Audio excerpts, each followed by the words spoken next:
Chapter 5. 2 Incorrect Paths. 1 Incomplete. The discourses tell of many individuals who, in experiencing the types of happiness based on becoming, mistook them for the ultimate possible happiness. Jain 1, for instance, describes 5 types of wrong view concerning unbinding, nibbana, in the here and now, 1 equating it with a state in which the self is completely furnished with the 5 sensual pleasures, and 4 equating it with each of the 4 jhanas. Mn 49 tells of a great Brahma who believed of his Brahma realm that this is constant, this is permanent, this is eternal, this is total. This is not subject to falling away, for this does not take birth, does not age, does not die, does not fall away, does not reappear, and there is no other, higher escape. The Buddha himself studied with 2 teachers who identified the highest happiness with the formless realms, Philara Kalama, whose path led to the dimension of nothingness, and Adaka Ramaputa, whose path led to the dimension of neither perception nor non-perception. The Buddha repeatedly warned that a person aiming at genuine freedom must be careful not to mistake any of these states of becoming for the goal. The happiness they provide is conditioned. No matter how long it might last, it still ends when its underlying conditions end, and the mind will continue to be subject to all the uncertainties of its karmic field. However, the Buddha was not the only seeker of his time who noticed these limitations. Others noticed them as well and recommended paths of action to escape them. In some cases, their paths bore a partial resemblance to the Buddha's path, in others, no resemblance at all. The Buddha discussed some of these other paths, showing that they failed to lead to true freedom because they were based on an incomplete understanding of the various forms that becoming, and its underlying clinging, can take. 3 of his discussions are especially interesting, 2 because they deal with paths that the Buddha totally rejected but are currently taught as genuinely Buddhist, and 1 because it shows how the Buddha adopted a teaching from another path and adapted it for use in his own. The first discussion focuses on a view equating the self with the cosmos. This view attempts to overcome the limitations inherent in centering an identity on a particular point in space and time, and it does so by identifying with the entire cosmos in all time. The Buddha gave explicit reasons for rejecting this approach. In fact, of all the self-doctrines he reviews, this is the one he holds up to the strongest ridicule. Monks, where there is a self, would there be, the thought, belonging to myself? Yes, Lord. Or monks, where there is what belongs to self, would there be, the thought, myself? Yes, Lord. Monks, where a self or what belongs to self are not pinned down as a truth or reality, then the view position, this cosmos is the self. After death, this I will be constant, permanent, eternal, not subject to change.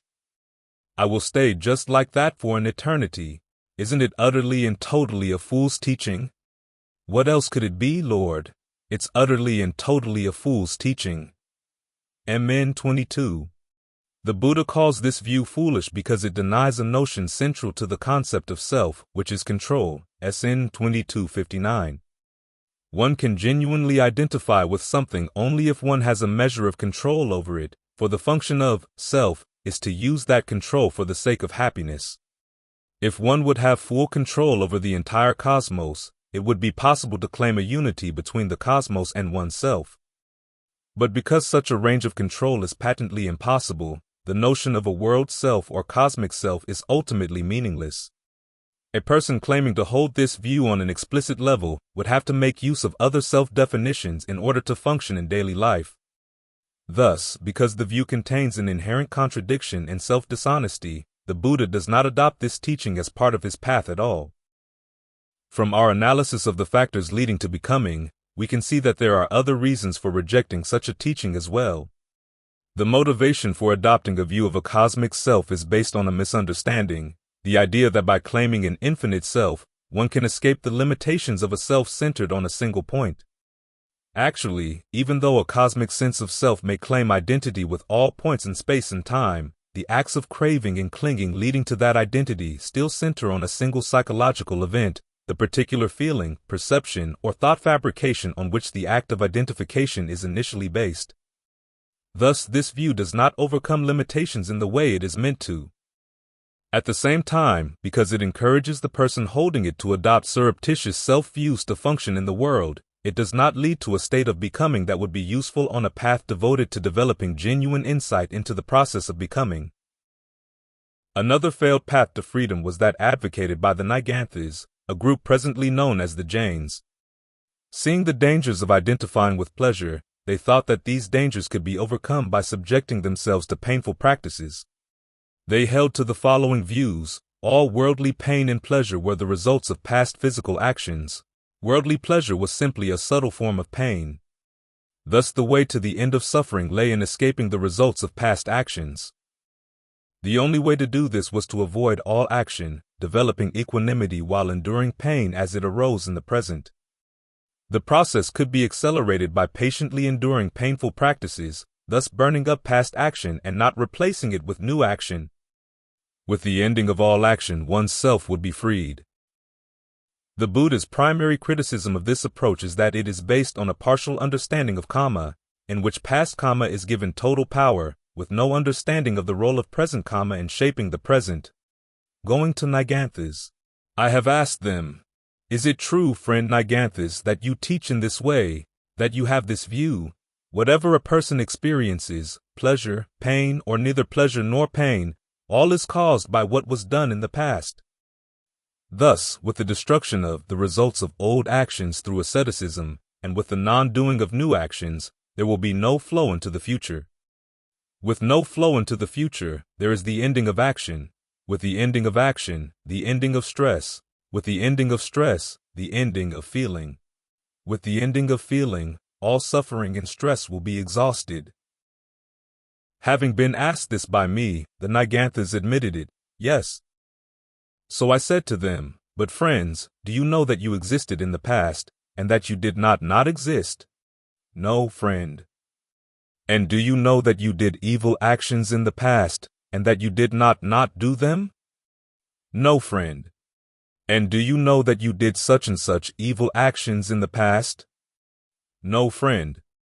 "And do you know that so and so much stress has been exhausted, or that so and so much stress remains to be exhausted, or that with the exhaustion of so and so much stress, all stress will be exhausted?" "No, friend." "But do you know what is the abandoning of unskillful mental qualities and the attainment of skillful mental qualities in the here and now?" "No, friend." So I asked them further, "Or when there is fierce striving, fierce exertion, do you feel fierce, sharp, racking pains from harsh treatment? And when there is no fierce striving, no fierce exertion, do you feel no fierce, sharp, racking pains from harsh treatment?" "Yes, friend."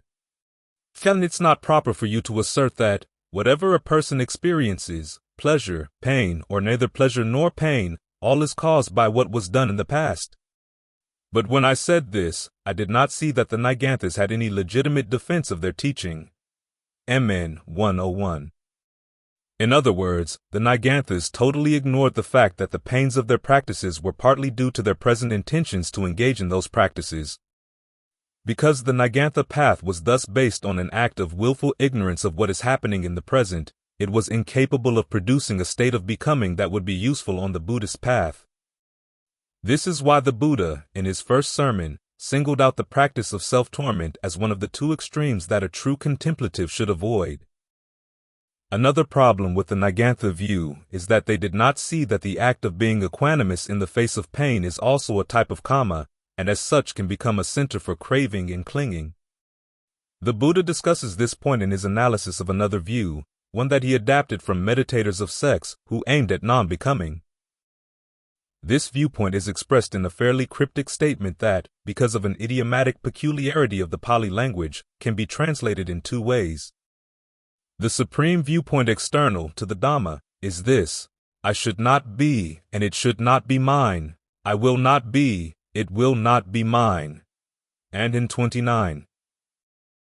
The supreme viewpoint external to the Dhamma is this: I should not be, and it should not occur to me. I will not be, it will not occur to me. And 1029. In the first reading, the it should not be. It will not be apparently refers to any object of consciousness. In the second reading, the it apparently refers to any thought or perception appearing in the mind. In either reading, this viewpoint is aimed at putting an end to all thought, perception, consciousness, and any sense of identity at all. The Buddha regarded this as the supreme viewpoint external to the Dhamma because it prevents the person holding it from regarding becoming as an attractive option and the cessation of becoming as an unattractive one.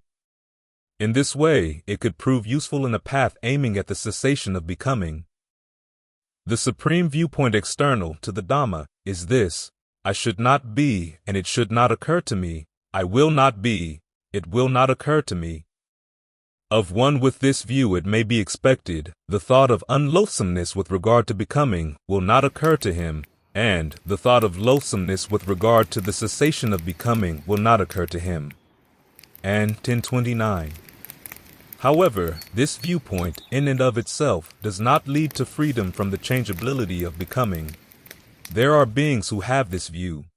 Yet even in the beings who have this view, there is still aberration, there is change. Seeing this, the instructed disciple of the noble ones grows disenchanted with that. And 1029. The Buddha nowhere discusses the precise state of becoming engendered by the act of holding to this viewpoint, but two possibilities come to mind. The first is that the act of holding to the second reading of the viewpoint, stating that no thoughts or perceptions should or will occur to one, would apparently lead to the dimension of neither perception nor non-perception. And Ford 172 singles out this dimension as the realm in which beings take rebirth without conscious intention on their part or on the part of anyone else. In other words, one takes rebirth and inhabits a new level of becoming there even when one does not consciously want to engage in becoming at all. As we will see below, MN 106 states that this realm is the fate of a monk who, with an incomplete understanding of its results, uses a modified version of this viewpoint. A second possibility is that, in trying to obliterate both perception and one's existence, I should not be, I will not be, a person at death would join the ranks of a class of devas that are mentioned, briefly, in only one spot in the discourses, the beings without perception, asani sata, or asana sata, din 1. These beings apparently exist in a state of total blankness, for Dien 1 adds that when they fall from this state, they retain no memory of anything preceding their fall, even if they later develop the level of concentration that would otherwise allow them to remember previous lives. In either event, the primary flaw in this viewpoint aimed at non-becoming is that it actually results in renewed becoming. This, as we have frequently noted, is the central paradox of becoming.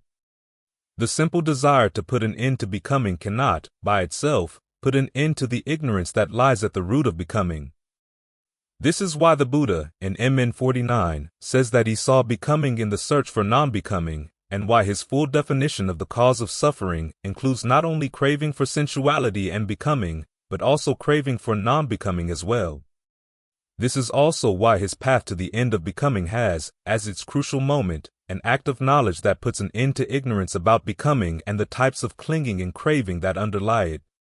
An understanding of the processes of becoming thus not only helps to explain the path, it is part of the path itself. The need for this knowledge is illustrated in a passage where the Buddha discusses two cases, one unsuccessful, one successful, in which a monk adapts the above viewpoint for the purpose of full liberation. Then, Ananda said to the Blessed One, "There is the case, Lord, where a monk, having practiced in this way, it should not be and it should not occur to me. It will not be, it will not occur to me. What has come to be, that I abandon, obtains equanimity. Now, would this monk be totally unbound or not? A certain such monk might, Ananda, and another might not. What is the cause, what is the reason, whereby one might and another might not? There is the case, Ananda, where a monk, having practiced in this way, thinking, it should not be and it should not occur to me, it will not be, it will not occur to me. What has come to be, that I abandon, obtains equanimity. He relishes that equanimity, welcomes it, remains fastened to it. As he relishes that equanimity, welcomes it, remains fastened to it, his consciousness is dependent on it, clings to it. With clinging ananda, a monk is not totally unbound. In clinging, where does that monk cling? The dimension of neither perception nor non-perception. Then, indeed, in clinging, he clings to the supreme clinging. In clinging, ananda, he does cling to the supreme clinging. For this, the dimension of neither perception nor non-perception is the supreme clinging. There is, however, the case where a monk, having practiced in this way, it should not be and it should not occur to me, it will not be, it will not occur to me. What is, what has come to be, that I abandon, obtains equanimity. He does not relish that equanimity, does not welcome it, does not remain fastened to it. As he does not relish that equanimity, does not welcome it, does not remain fastened to it, his consciousness is not dependent on it, does not cling to it, is not sustained by it, without clinging/sustenance ananda, a monk is totally unbound. MN 106. This passage illustrates several important points. To begin with, notice the two ways in which both monks have adapted the viewpoint. First, in replacing the phrases, I should not be, I will not be, with the phrases, it should not be, it will not be, they have removed all references to self-annihilation. In this way, they avoid the mistake of slipping right past the Buddha's purpose in teaching the cessation of becoming. ITI 49, see the following chapter. Instead of willing their own destruction, and thus taking on a new identity as destroyers, the monks are simply fostering dispassion for the raw materials provided by every instance of the aggregates, the it, and the altered phrases. In this way, they are beginning to put themselves in a position to undercut becoming at the ground level. Second, the monks have added a new sentence to the viewpoint. What is, what has come to be, that I abandon? The phrase, what has come to be, is important here, for as we will see in the next chapter, it is essential to the path for sidestepping both craving for becoming and craving for non-becoming. It derives from an understanding of karma as illustrated in the Buddha's field analogies for explaining becoming. Both monks in this passage are attempting to relate to the field of karma, not in terms of what becoming can be created from that karma, but simply as it appears as mere karmic result, unfashioned raw material. In this way, old potentials can be allowed to arise and pass away, with no new becomings created from them. This is how becoming can come to an end. The fact that the above viewpoint can be adapted to this understanding of karma explains why the Buddha felt that, unlike the views of the cosmic self or the burning away of karma, it could be adopted for his purposes in inducing a sense of dispassion for becoming in a relatively informed way.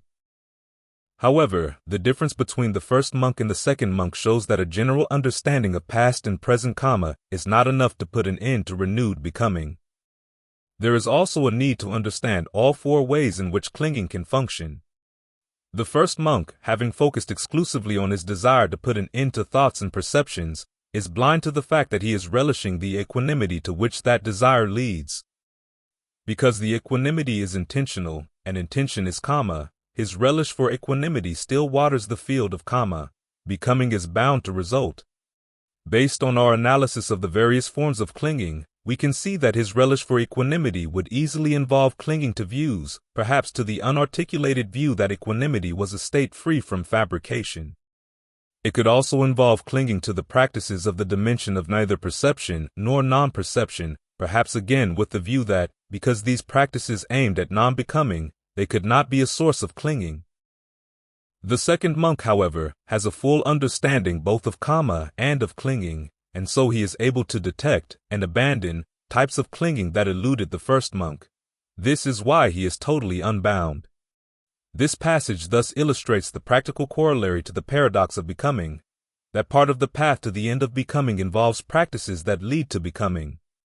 The states of becoming that can be used for this purpose, however, must allow the meditator to watch the processes of becoming as they occur.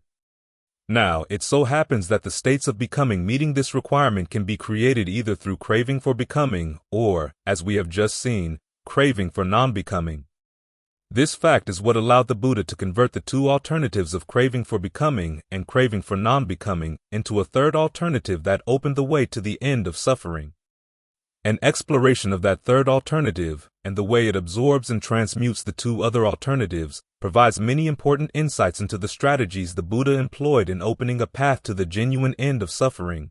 Chapter 6, One Way Out. As the Buddha stated in his first sermon, the knowledge that led to his awakening was a special kind of knowledge and vision, yatha bhuta jnana dasana, into the Four Noble Truths. Because the bhuta in this compound can mean truth, the compound as a whole is usually translated as knowledge and vision into things as they truly are. However, bhuta is also the past participle of bhavati, in which case it means having become or come to be.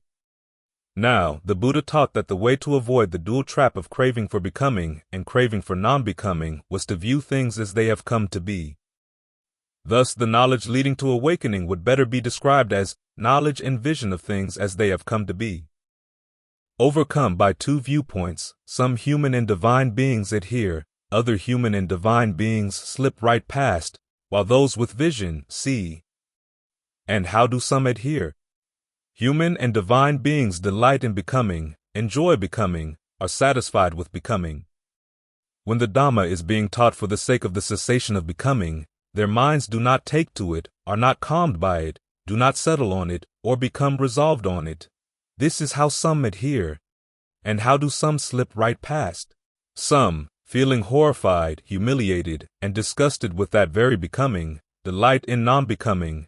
When this self, at the breakup of the body after death, perishes and is destroyed, and does not exist after death, that is peaceful, that is exquisite, that is sufficiency. This is how some slip right past. And how do those with vision see? There is the case where a monk sees what's come to be as what's come to be. Seeing this, he practices for disenchantment with what's come to be, dispassion for what's come to be, and the cessation of what's come to be. This is how those with vision see. Those, having seen what's come to be, as what's come to be, and what's gone beyond what's come to be, are released in line with what's come to be, through the exhaustion of craving for becoming. If they've comprehended what's come to be, and are free from craving for becoming and not, with the non-becoming of what's come to be, monks come to no renewed becoming. ITI 49. The first of the three alternatives listed in the prose part of this passage, adhering to becoming, is nothing more than the continued desire to engage in the process of becoming, unwilling to heed the Buddha's warnings of its drawbacks. The second alternative, delighting in non-becoming, is here given its clearest definition in the discourses. It consists of delight in the idea that what is currently becoming will pass away. The third alternative, seeing things as they have come to be, is best understood by reviewing the approach the mind takes in giving rise to becoming. Delight in becoming focuses on the ground and nutriment for becoming in anticipation of converting them into a sense of self and the world. Delight in non-becoming focuses on the ground and nutriment in anticipation of their passing. In both cases, the mind inhabits a location in the focal point of delight. To see things as they have come to be, however, means looking at them without the interference of delight of any sort, simply to watch them as, having arisen, they pass away. Because the ground for becoming is composed of old karma as experienced through new karma, this means, ideally, trying to experience the old karma directly with no new karmic input. This, however, requires a great deal of skill, which is developed by trying first to see old and new karma simply as events per se, so that one can ferret out the subtle levels of delight that can turn these events into becoming. When seeing these types of karma simply as events, rather than as raw material for delight, one is struck by how inconstant and evanescent they are, totally dependent on causes and conditions that are also inconstant and evanescent. This gives rise to a sense of disenchantment for them, thus making it easier to abandon progressively subtler levels of passion and delight for new karma and the process of becoming, until ultimately the moisture for becoming is all gone. One sees with right discernment that this has come to be. Seeing with right discernment that this has come to be, one practices for disenchantment with, for dispassion toward, for the cessation of what has come to be. One sees with right discernment that it has come to be from this nutriment. Seeing with right discernment that it has come to be from this nutriment, one practices for disenchantment with, for dispassion toward, for the cessation of the nutriment by which it has come to be. One sees with right discernment that, from the cessation of this nutriment, what has come to be is subject to cessation. Seeing with right discernment that, from the cessation of this nutriment, what has come to be is subject to cessation, one practices for disenchantment with, for dispassion toward, for the cessation of what is subject to cessation. This is how one is a learner. And how is one a person who has fathomed the Dhamma? One sees with right discernment that this has come to be. Seeing with right discernment that this has come to be, one is, through disenchantment, dispassion, cessation, through lack of clinging/sustenance, released from what has come to be. One sees with right discernment that it has come to be from this nutriment. Seeing with right discernment that it has come to be from this nutriment, one is, through disenchantment, dispassion, cessation, through lack of clinging/sustenance, released from the nutriment by which it has come to be. One sees with right discernment that, from the cessation of this nutriment, what has come to be is subject to cessation. Seeing with right discernment that, from the cessation of this nutriment, what has come to be is subject to cessation, one is, through disenchantment, dispassion, cessation, through lack of clinging/sustenance, released from what is subject to cessation. This is how one is a person who has fathomed the Dhamma. Esin 1231. Monks, when one sees with right discernment as it has come to be that this has come to be, is uncertainty abandoned? Yes, Lord. And when one sees with right discernment as it has come to be that its coming into being is with that as nutriment, is uncertainty abandoned? Yes, Lord. And when one sees with right discernment as it has come to be that, from the cessation of that nutriment, what has come to be is subject to cessation, is uncertainty abandoned? Yes, Lord. Monks, are you thus free from uncertainty here that this has come to be? Yes, Lord. And are you thus free from uncertainty that it has come into being from that nutriment? Yes, Lord. And are you thus free from uncertainty that from the cessation of that nutriment, what has come to be is subject to cessation? Yes, Lord. Monks, is it well seen with right discernment as it has come to be that this has come to be? Yes, Lord. Is it well seen with right discernment as it has come to be that it has come into being from that nutriment? Yes, Lord. Is it well seen with right discernment as it has come to be that, from the cessation of that nutriment, what has come to be is subject to cessation? Yes, Lord. If you were to latch on to cherish, to treasure, to be possessive of this view, so pure, so bright, would you understand the Dhamma as taught similar to a raft for the purpose of crossing over, not for the purpose of holding on to? No, Lord. If you were not to latch on to cherish, to treasure, or to be possessive of this view, so pure, so bright, would you understand the Dhamma as taught by me to be similar to a raft for the purpose of crossing over, not for the purpose of holding on to? Yes, Lord. Amen. 38. Thus the Buddha did not intend his third alternative to be clung to as a view. Instead, it is used as a tool, like the raft for crossing the river, to achieve a particular effect on the mind. Once that effect has struck home with sufficient force to rid the mind of its delight for either becoming or non-becoming, the tool can be put aside. Now, because the mind, in taking up this approach, is necessarily in a state of becoming, this raises a strategic necessity. There must be a particular state of becoming that is conducive for looking at things in this way. And, as the Buddha points out, that state does exist when the mind is in a state of jhana, or right concentration. Develop concentration, monks. A concentrated monk discerns things as they have come to be. And what does he discern as it has come to be? The origination and disappearance of form, the origination and disappearance of feeling, perception, fabrications, the origination and disappearance of consciousness. And what is the origination of form, feeling, perception, fabrications? What is the origination of consciousness? There is the case where one enjoys, welcomes, and remains fastened. And what does one enjoy and welcome? To what does one remain fastened? One enjoys, welcomes, and remains fastened to form. As one enjoys, welcomes, and remains fastened to form, there arises delight. Any delight in form is clinging. From clinging/sustenance as a requisite condition comes becoming. From becoming as a requisite condition comes birth. From birth as a requisite condition, then aging and death, sorrow, lamentation, pain, distress, and despair come into play. Such is the origination of this entire mass of stress and suffering. Similarly with feeling, perception, fabrications, and consciousness. And what is the disappearance of form, feeling, perception, fabrications? What is the disappearance of consciousness? There is the case where one doesn't enjoy, welcome, or remain fastened. And what does one not enjoy or welcome? To what does one not remain fastened? One doesn't enjoy, welcome, or remain fastened to form. As one doesn't enjoy, welcome, or remain fastened to form, any delight in form ceases. From the cessation of delight comes the cessation of clinging. From the cessation of clinging/sustenance, the cessation of becoming. From the cessation of becoming, the cessation of birth.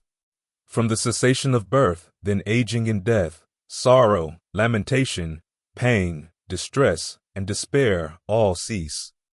Such is the cessation of this entire mass of stress and suffering. Similarly with feeling, perception, fabrications, and consciousness, SN 22-5. Develop concentration, monks. A concentrated monk discerns things as they have come to be. And what does he discern as it has come to be? This is stress. He discerns as it has come to be. This is the origination of stress. This is the cessation of stress.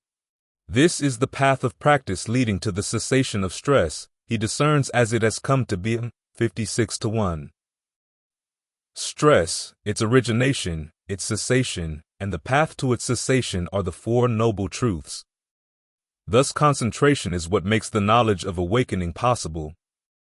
To see these things as they have come to be means two things: viewing events under the framework of the Four Truths as a whole, and focusing on the content of each truth within that framework. As a whole, the Four Noble Truths constitute a way of viewing experience that avoids dealing in the essential terms of becoming, self, and the world. Instead, it focuses simply on the issue of cause and effect, and the way the connections between cause and effect can be manipulated unskillfully, leading to suffering, or skillfully, to its end. The imperatives that grow from this framework are different from those growing from the sense of self and the world. Instead of being enjoined to use the world to satisfy the craving around which the sense of self is built, one is enjoined simply to comprehend stress, abandon its cause, realize its cessation, and develop the path to its cessation. Although a sense of self in the world will inevitably accompany the initial stages in adopting this point of view, as I decide to adopt it and master it, that sense of self is ultimately not essential to the framework. In fact, the framework allows one to view the creation of a sense of self and the world as an activity falling under the principle of cause and effect, an activity that can be judged as skillful or unskillful, to be developed where skillful and abandoned where not. Thus, this framework is ideal for undercutting clinging to any sense of self or the world that would lead to becoming. As for the content of the truths, stress, the content of the first noble truth, is summarized as the 5 clinging aggregates, in other words, the ground and nutriment of becoming as moistened with clinging and craving. The origination of stress is the clinging and craving that acts as the moisture itself. The cessation of stress is dispassion for and cessation of that moisture. And the path leading to the cessation of stress consists of right concentration together with the 7 requisites that make it noble. MN 117.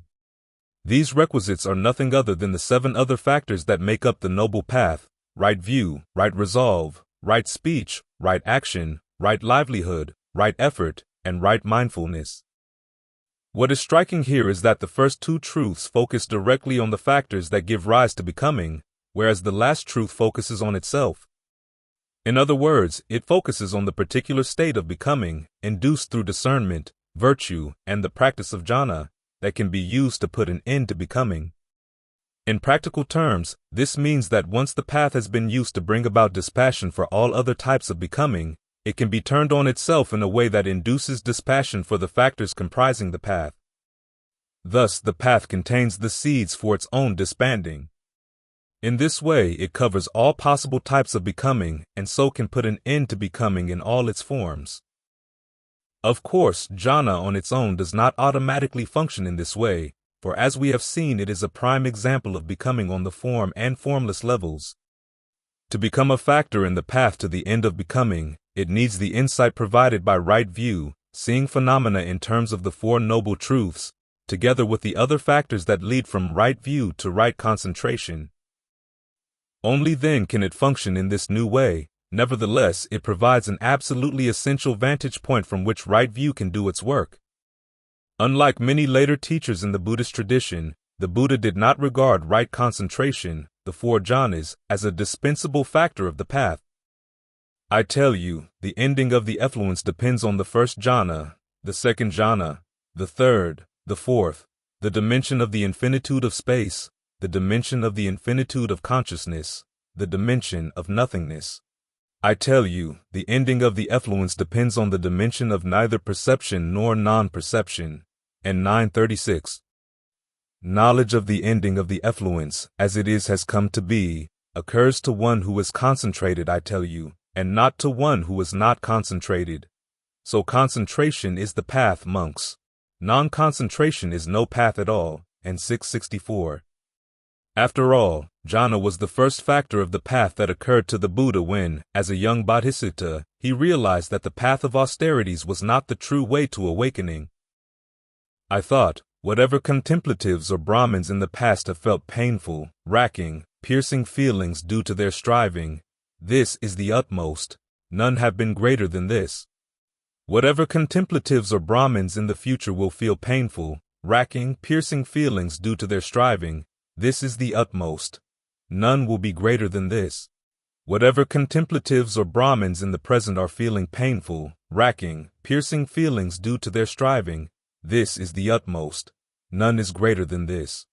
But with this racking practice of austerities, I haven't attained any superior human state, any distinction in knowledge or vision worthy of the noble ones. Could there be another path to awakening? I recall once, when my father the Sakyan was working, and I was sitting in the cool shade of a rose apple tree, then, quite secluded from sensuality, secluded from unskillful mental qualities, I entered and remained in the first jhana, rapture and pleasure born of seclusion, accompanied by directed thought and evaluation. Could that be the path to awakening? Then following on that memory came the realization, that is the path to awakening. I thought, so why am I afraid of that pleasure that has nothing to do with sensuality, nothing to do with unskillful mental qualities? I thought, I am no longer afraid of that pleasure that has nothing to do with sensuality, nothing to do with unskillful mental qualities. MN 36. This last fact, that jhana provides a pleasure that has nothing to do with sensuality, is the first reason why jhana is such an essential factor of the path. Without the pleasure of jhana as a higher, more stable alternative, one is sure to remain attached to sensuality, even if one has right view about sensuality's drawbacks. The uninstructed, run-of-the-mill person, when touched with a feeling of pain, delights in sensuality. Why is that? Because the uninstructed, run-of-the-mill person does not discern any escape from painful feeling aside from sensuality. As he is delighting in sensuality, any passion obsession with regard to that feeling of pleasure obsesses him. Now the well-instructed disciple of the noble ones, when touched with a feeling of pain, does not delight in sensuality. Why is that? Because the well-instructed disciple of the noble ones discerns an escape from painful feeling aside from sensuality as sin 36-6. Even though a disciple of the noble ones has clearly seen with right discernment as it has come to be that sensuality is of much stress, much despair, and greater drawbacks, still, if he has not attained a rapture and pleasure apart from sensuality, apart from unskillful mental qualities, or something more peaceful than that, he can be tempted by sensuality. But when he has clearly seen with right discernment as it has come to be that sensuality is of much stress, much despair, and greater drawbacks, and he has attained a rapture and pleasure apart from sensuality, apart from unskillful mental qualities, or something more peaceful than that, he cannot be tempted by sensuality. MN 14. When elephants and cow elephants and calf elephants and baby elephants go ahead of a wilderness tusker foraging for food and break off the tips of the grasses, the wilderness tusker feels irritated, upset, and disgusted. When elephants and cow elephants and calf elephants and baby elephants devour the wilderness tusker's bunches of branches, he feels irritated, upset, and disgusted.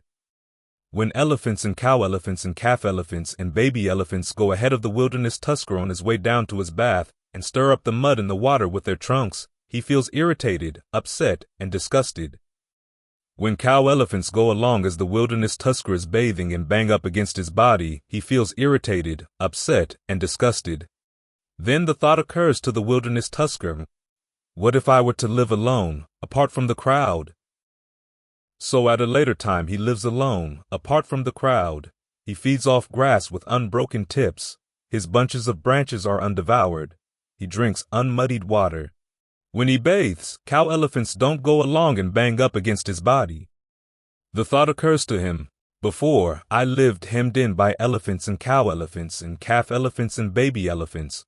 I fed off grass with broken off tips. My bunches of branches were devoured. I drank muddied water. Even when I bathed, cow elephants would go along and bang up against my body. But now I live alone, apart from the crowd. I feed off grass with unbroken tips. My bunches of branches are undevoured. I drink unmuddied water. When I bathe, cow elephants don't go along and bang up against my body. Breaking off a branch with his trunk and scratching his body with it, gratified, he allays his itch. In the same way, when a monk lives hemmed in with monks, nuns, male and female lay followers, kings, royal ministers, sectarians, and their disciples, the thought occurs to him, what if I were to live alone, apart from the crowd? So he seeks out a secluded dwelling, a wilderness, the shade of a tree, a mountain, a glen, a hillside cave, a charnel ground, a forest grove, the open air, a heap of straw. After his meal, returning from his alms round, he sits down, crosses his legs, holds his body erect, and brings mindfulness to the fore.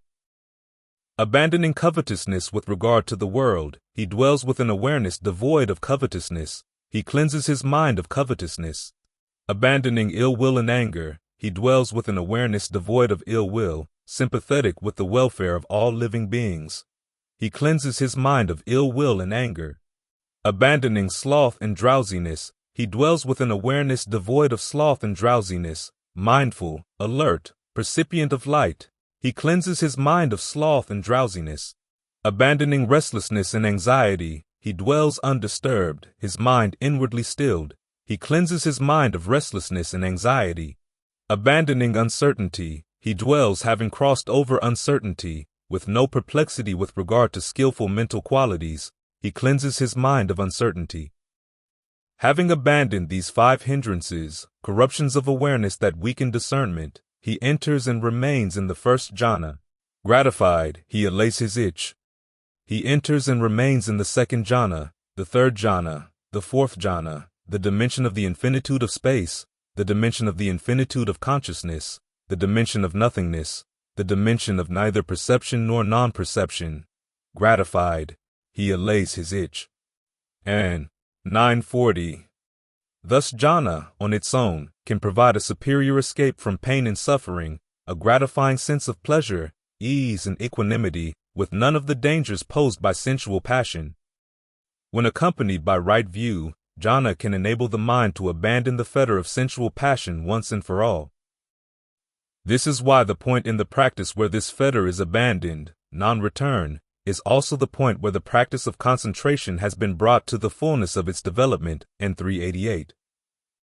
At that point, once the mind is no longer distracted by sensuality, it can focus without interference on the issue of becoming in and of itself. This helps to explain the practical corollary to the paradox of becoming.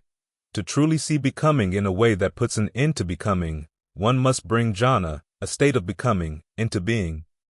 In fact, the Pali term for meditation, bhavana, literally means developing or bringing into being. It, along with the other elements of the path, is something that should be developed, bhavataba. Vision arose, insight arose, discernment arose, knowledge arose, illumination arose within me with regard to things never heard before. This noble truth of the way of practice leading to the cessation of stress is to be developed. SN 5611. In developing the path, all the elements of becoming are brought into play. The path itself is a type of karma. Consciousness has to be focused on the task, and even desire, craving, plays an essential role. And what monks is right effort? There is the case where a monk generates desire, endeavors, activates persistence, upholds and exerts his intent for the sake of the non-arising of evil, unskillful qualities that have not yet arisen, for the sake of the abandoning of evil, unskillful qualities that have arisen, for the sake of the arising of skillful qualities that have not yet arisen, for the maintenance, non-confusion, increase, plenitude, development, and culmination of skillful qualities that have arisen. SN 45-8. Emphasis added. I have heard that on one occasion Vein Ananda was staying in Kosambi at Gosidas Park. Then the Braham Annapha went to Vein Ananda. After an exchange of friendly greetings and courtesies, he sat to one side. As he was sitting there, he said to Vein Ananda, Master Ananda, what is the aim of this holy life lived under the contemplative Gautama? Braham, the holy life is lived under the Blessed One with the aim of abandoning desire.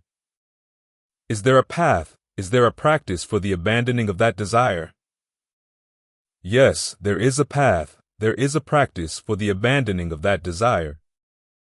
What is the path, the practice, for the abandoning of that desire? Braham, there is the case where a monk develops the base of power endowed with concentration founded on desire and the fabrications of exertion. He develops the base of power endowed with concentration founded on persistence, concentration founded on intent, concentration founded on discrimination, and the fabrications of exertion. This, Braham, is the path, this is the practice for the abandoning of that desire. If that's so, Master Ananda, then it's an endless path, and not one with an end, for it's impossible that one could abandon desire by means of desire. In that case, Braham, let me question you on this matter. Answer as you see fit. What do you think? Didn't you first have desire, thinking, I'll go to the park, and then when you reached the park, wasn't that particular desire allayed? Yes, sir.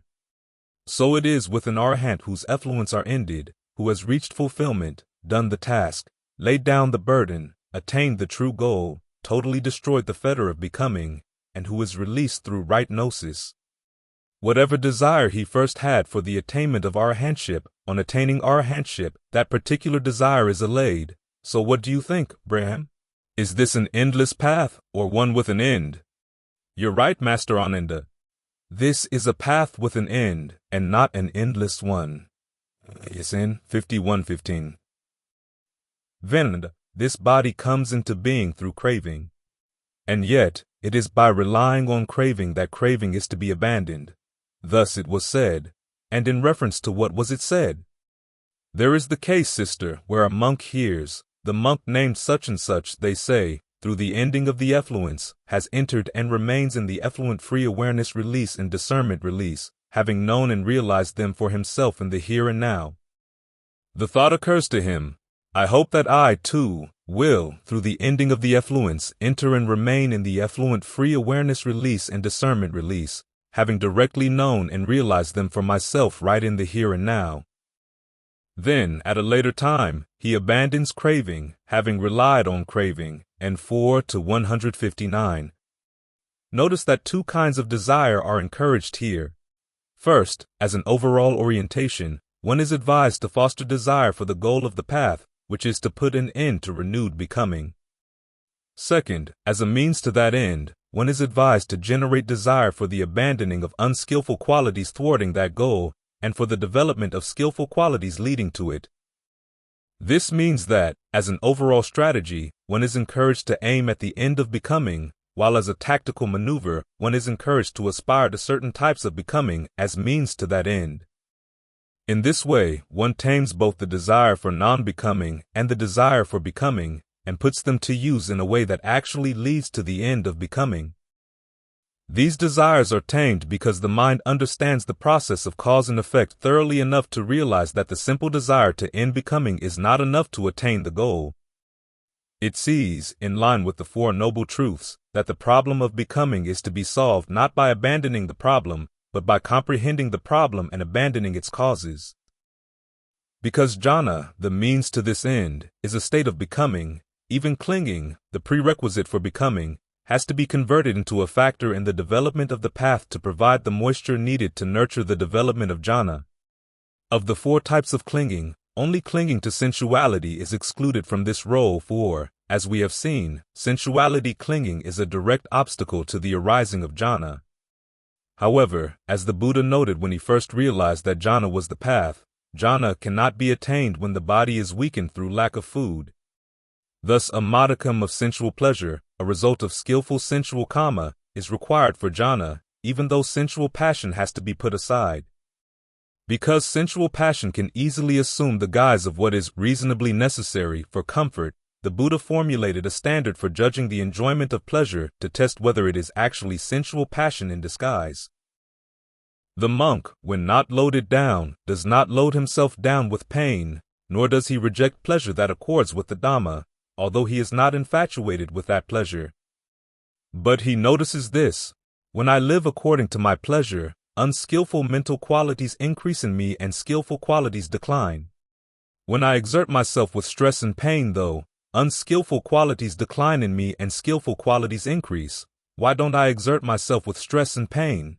So he exerts himself with stress and pain, and while he is exerting himself with stress and pain, unskillful qualities decline in him, and skillful qualities increase. Then at a later time he would no longer exert himself with stress and pain. Why is that? Because he has attained the goal for which he was exerting himself with stress and pain. M-Man 101. In this way, sensual pleasure is allowed on the path, but not to the point of developing into sensuality clinging. However, the other three types of clinging are given clear roles in the path.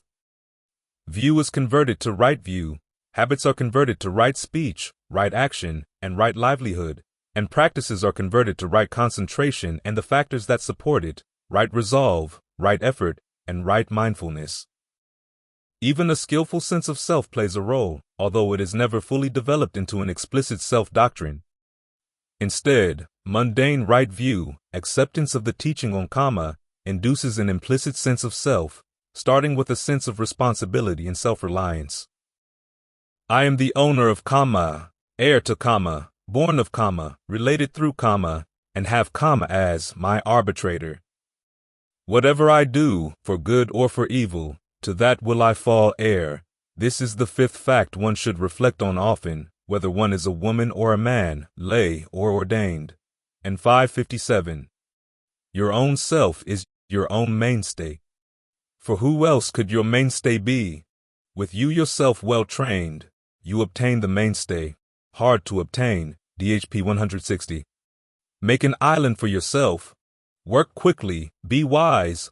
With impurities all blown away, unblemished, you'll reach the divine realm of the noble ones. DHP 235. Excellent are tamed mules, tamed thoroughbreds, tamed horses from Sind. Excellent, tamed tuskers, great elephants, but even more excellent are those self-tamed.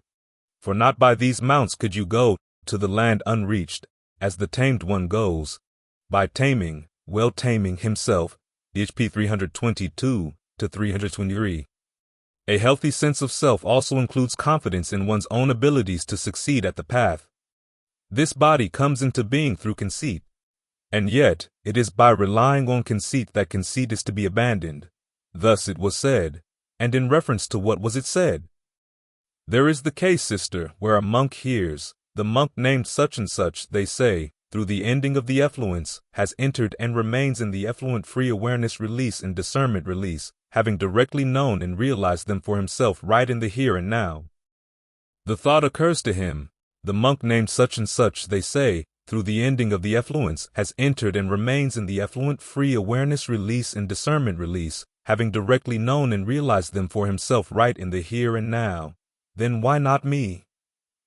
Then, at a later time, he abandons conceit, having relied on conceit. This body comes into being through conceit. And yet, it is by relying on conceit that conceit is to be abandoned. Thus it was said, and in reference to this was it said. N4 to 159. Self-reliance and self-esteem, when healthy, are not selfish. Compassionate behavior is taught as a natural consequence of genuine self-love, for if one's happiness depends on the suffering of others, they will do whatever they can to bring that happiness to an end. Searching all directions with your awareness, you find no one dearer than yourself. In the same way, others are thickly dear to themselves. So you shouldn't hurt others if you love yourself. 5 to 1. Even the practice of right mindfulness, the theme of right concentration, MN 44, makes skillful use of a sense of me.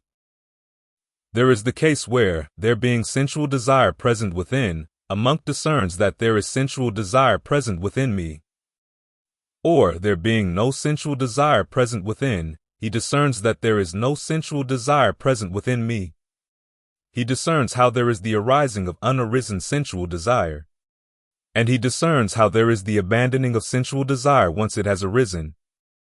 And he discerns how there is no future arising of sensual desire that has been abandoned. The same formula is repeated for the remaining hindrances, ill will, sloth and drowsiness, restlessness and anxiety, and uncertainty. Jain 22, emphasis added. In this way, a sense of self based on a competent mastery of cause and effect is an essential part of the path. And because this competence is defined in terms of cause and effect, the underlying principles of the Four Noble Truths, it can continue to function even after the sense of self used to develop it has been abandoned. These, then, are the ways in which jhana is mastered by using views, habits, and practices, and one's sense of self in a skillful way. Views, habits, and practices are converted to factors of the noble path, i.e., noble right concentration and its requisites, and one's sense of self is implicitly defined in terms of the self-reliance, self-esteem, and compassionate self-confidence required to bring those factors alive. Once mastered, jhana provides not only a refuge of happiness beyond the need for sensuality, but also a vantage point for viewing becoming as it has come to be.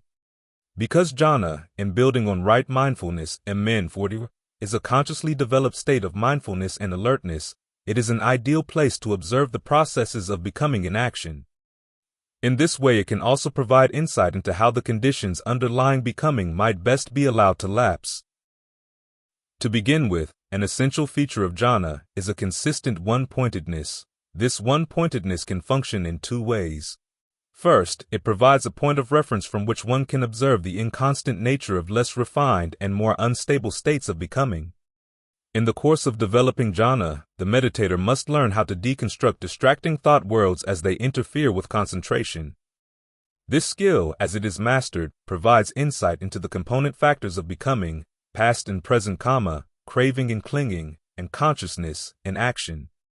When jhana is mastered, the mind is in a position where it can intentionally bring other thought worlds into the range of its concentration and examine their movements in even greater detail.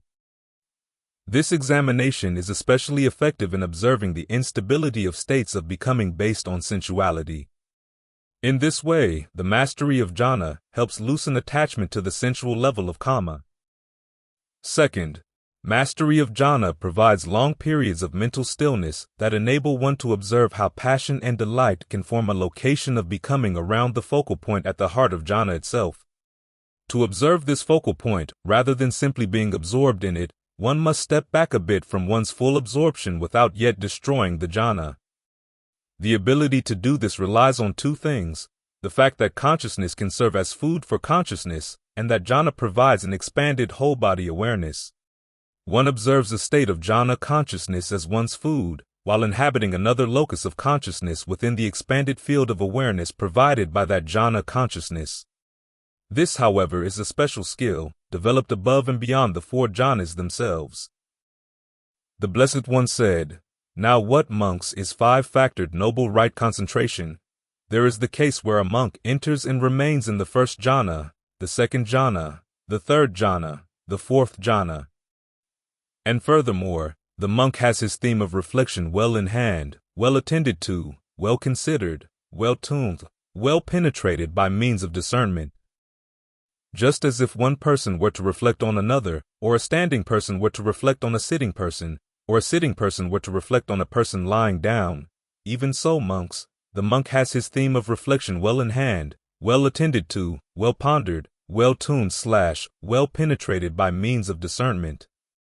This is the fifth development of the five-factored noble right concentration, and 528.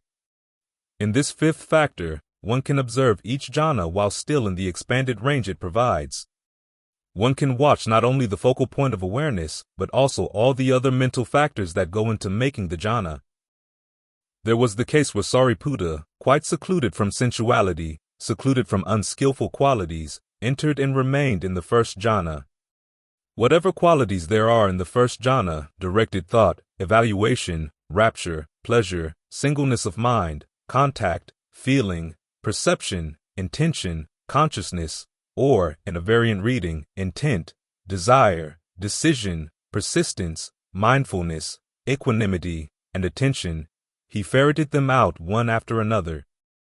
Known to him they arose, known to him they remained, known to him they subsided. He discerned, so this is how these qualities, not having been, come into play. Having been, they vanish. MN 111. As MN 111 explicitly notes, one can observe these phenomena as they arise within any of the levels of right concentration while in them, with the exception of two, the dimension of neither perception nor non-perception, and the cessation of feeling and perception. For these two levels, one can observe the state only after having left it.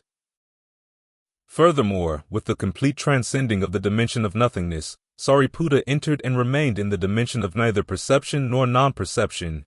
He emerged mindfully from that attainment.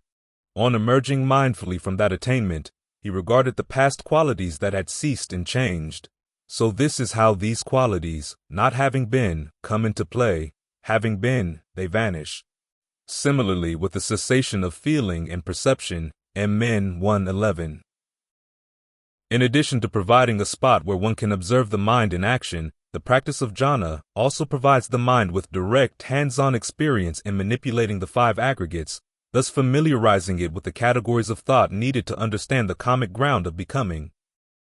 The hands-on aspect of this process can be seen most clearly in the description of the first jhana, which, among the four jhanas, is the only one whose standard simile includes a consciously active agent. He enters and remains in the first jhana, rapture and pleasure born of seclusion, accompanied by directed thought and evaluation. He permeates and pervades, suffuses and fills this very body with the rapture and pleasure born of seclusion. Just as if a skilled bathman or bathman's apprentice would pour bath powder into a brass basin and knead it together, sprinkling it again and again with water, so that his ball of bath powder, saturated, moisture-laden, permeated within and without, would nevertheless not drip. Even so, the monk permeates this very body with the rapture and pleasure born of seclusion. There is nothing of his entire body unpervaded by rapture and pleasure born of seclusion. Dien 2. Needing the sense of rapture and pleasure throughout the body is the work of directed thought and evaluation. This work requires skill in dealing not only with the aggregate of feeling, but also with the remaining four aggregates as well. For instance, if the meditator is using the breath, an aspect of the aggregate of form, as the focal point of the jhana, this means growing familiar not only with the rhythm and texture of breathing that will create the rapture and pleasure to begin with, but also with the different breath forces that suffuse the body, MN 28, so that they can assist in spreading those feelings and not interfere with them. At the same time, the initial focus of the mind requires maintaining a constant perception of the breath. In fact, perception is so central to the practice of jhana that N936 terms all the jhanas up through the dimension of nothingness as perception attainments. Fabrication also plays a role in the development of the first jhana in the form of directed thought and evaluation, which are classed as verbal fabrications, MN 44. And of course, the aggregate of consciousness is involved in being aware of all of these processes as objects of the mind. In this way, the first jhana familiarizes the meditator with all five aggregates by providing an opportunity to master them as actions in fabricating the jhana. Thus it paves the way for viewing the entire ground of karma in those terms. The practice of jhana provides the opportunity to view the aggregates not only within each level of jhana, but also while moving from one level to another. Because the differences among the levels are measured in terms of aggregates, and in particular, the aggregates of perception and fabrication, this reinforces the mind's ability to view mental and physical events in those terms. Then again, monk, I have also taught the step-by-step stilling of fabrications. When one has attained the first jhana, speech has been stilled. When one has attained the second jhana, directed thoughts and evaluations, verbal fabrications have been stilled. When one has attained the third jhana, rapture has been stilled.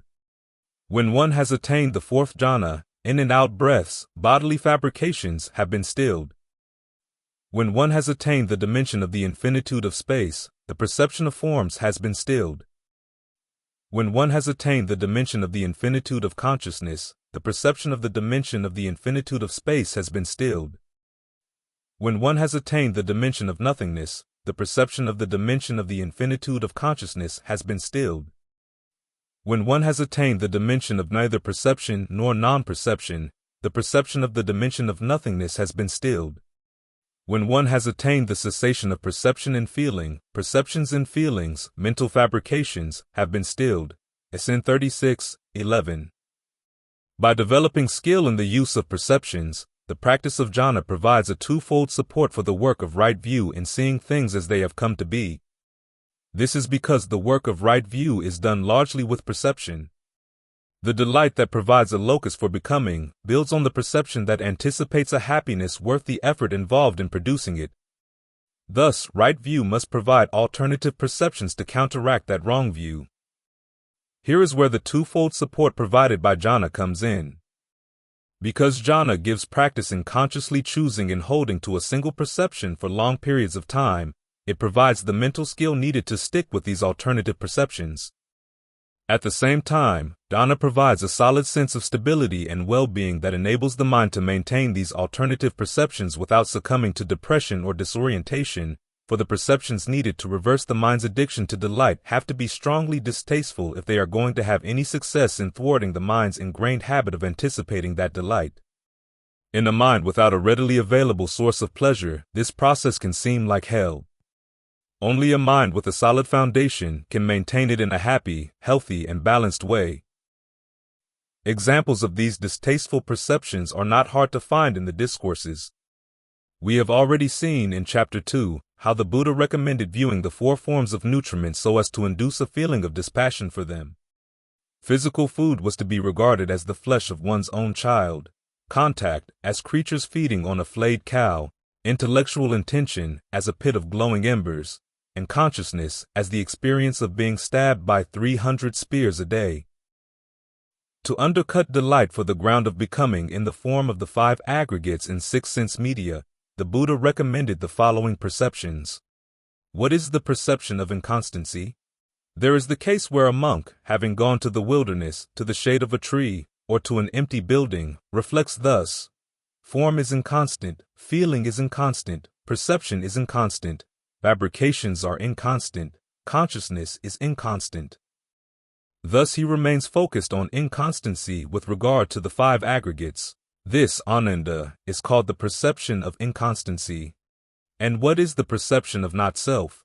There is the case where a monk, having gone to the wilderness, to the shade of a tree, or to an empty building, reflects thus: the eye is not self, forms are not self, the ear is not self, sounds are not self, the nose is not self, aromas are not self, the tongue is not self, flavors are not self, the body is not self, tactile sensations are not self, the intellect is not self, ideas are not self.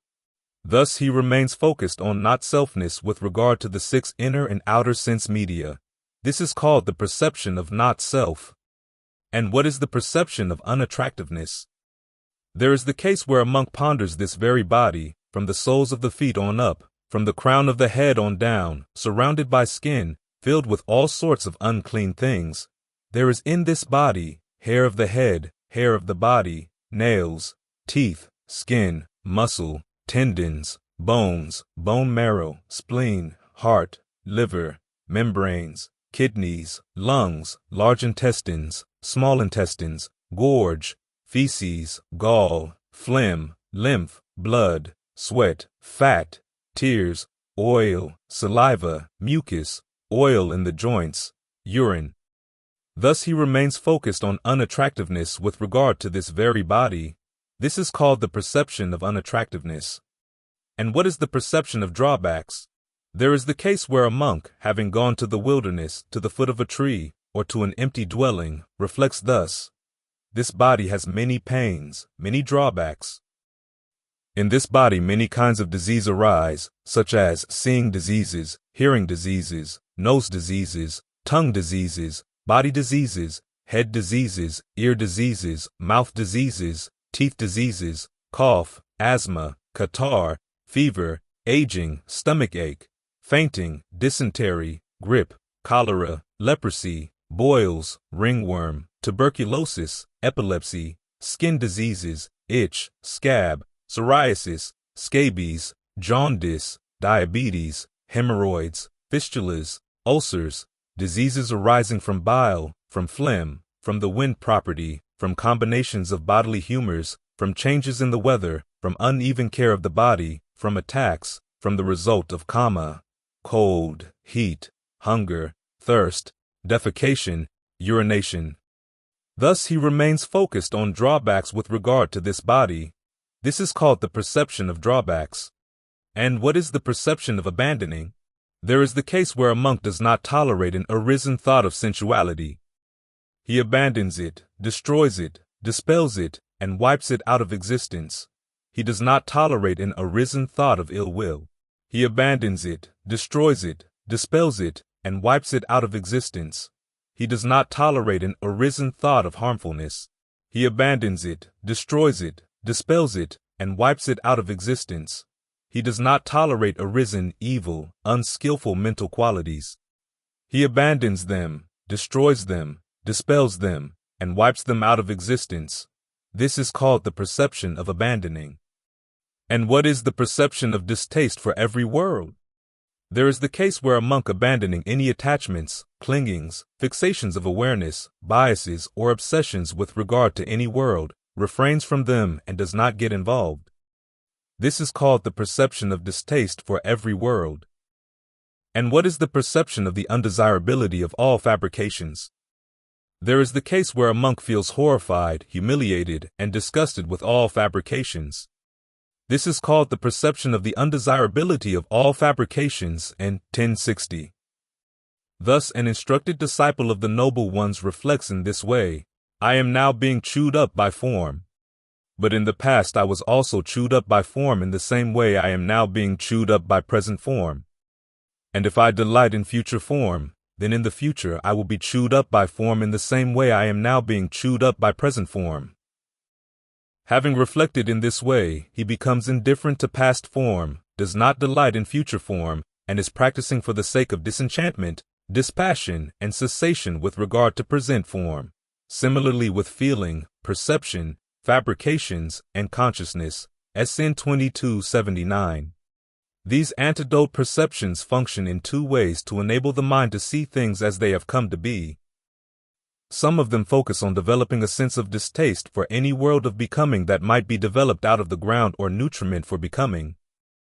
Others focus on looking directly at the ground or nutriment, not in terms of what might be made of them, but simply as events in and of themselves, as they have come to be. The purpose in this second case is to show that the raw materials for creating becoming are too stressful and unstable to provide an adequate foundation for a reliable state of happiness. The most frequently taught perceptions among this second sort are the perceptions of inconstancy, anicca, stress, dukkha, and not self, anatta.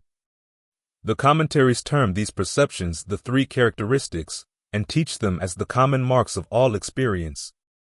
Many people have reacted negatively to this teaching, saying that these three characteristics cannot possibly cover all of experience, for a great deal of pleasure can be found in experience as well. And because the sense of self entails control, the not-self teaching would seem to imply total lack of control, contradicting the teaching on karma, which indicates that we have a certain level of control over our actions, and thus our lives. There are two possible ways of responding to these objections. One would be to brand the objections as an instance of adhering as described in ITI 49. A more fruitful response, however, is to note that the Buddha himself never used the term three characteristics and never referred to these three perceptions as characteristics at all. The discourses nowhere compound the terms anicca, dukkha, or anatta with the term for characteristic, lakkhana. Instead, they compound them only with the terms for perception, sana, and contemplation, anupassana. This means that these terms are employed less for the purpose of providing a comprehensive description of experience than for the purpose of supplying mental tools and exercises that will produce a certain result, dispassion, in the mind. Now, these perceptions are not useful fictions, they are truths. Whether or not there is the arising of Tathagatas, this property stands, this steadfastness of the Dhamma, this orderliness of the Dhamma.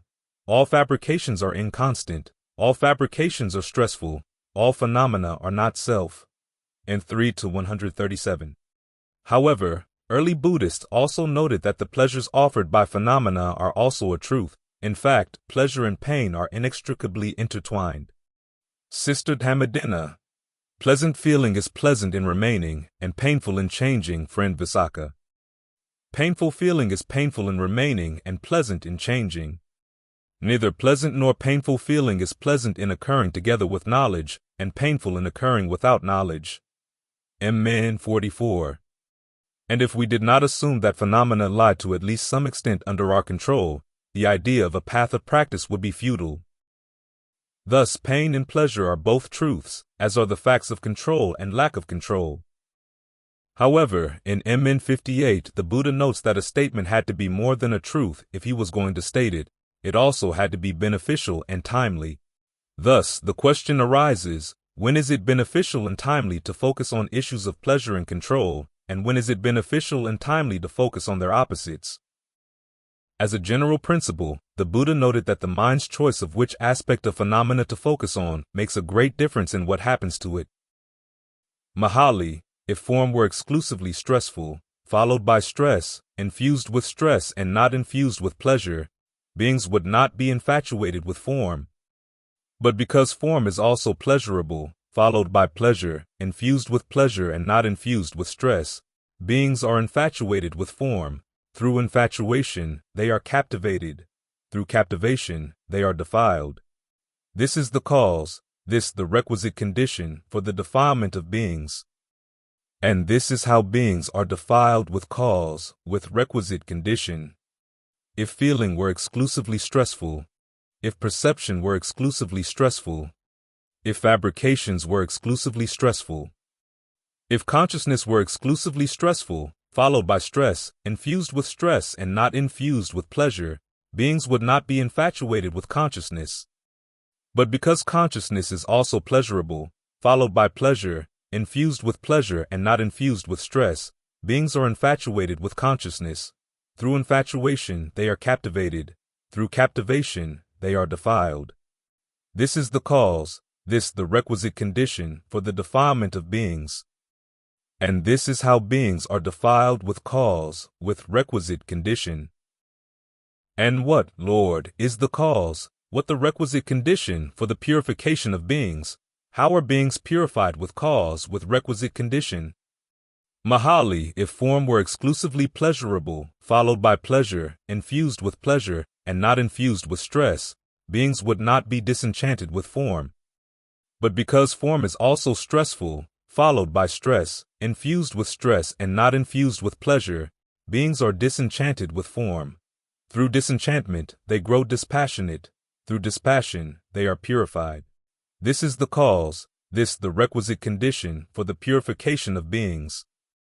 And this is how beings are purified with cause, with requisite condition.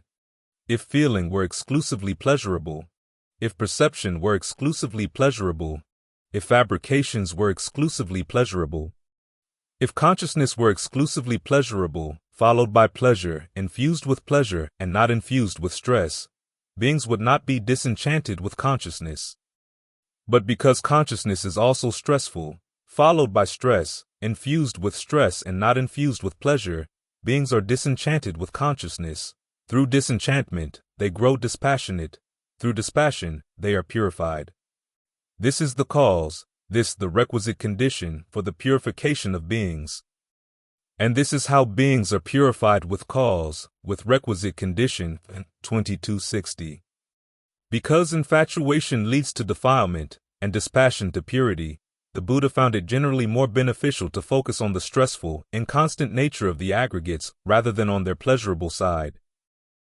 Of course, when advocating the development of jhana and its prerequisites on the path, he found it beneficial and timely to focus on the pleasure that comes from exerting control over one's thoughts, words, and deeds.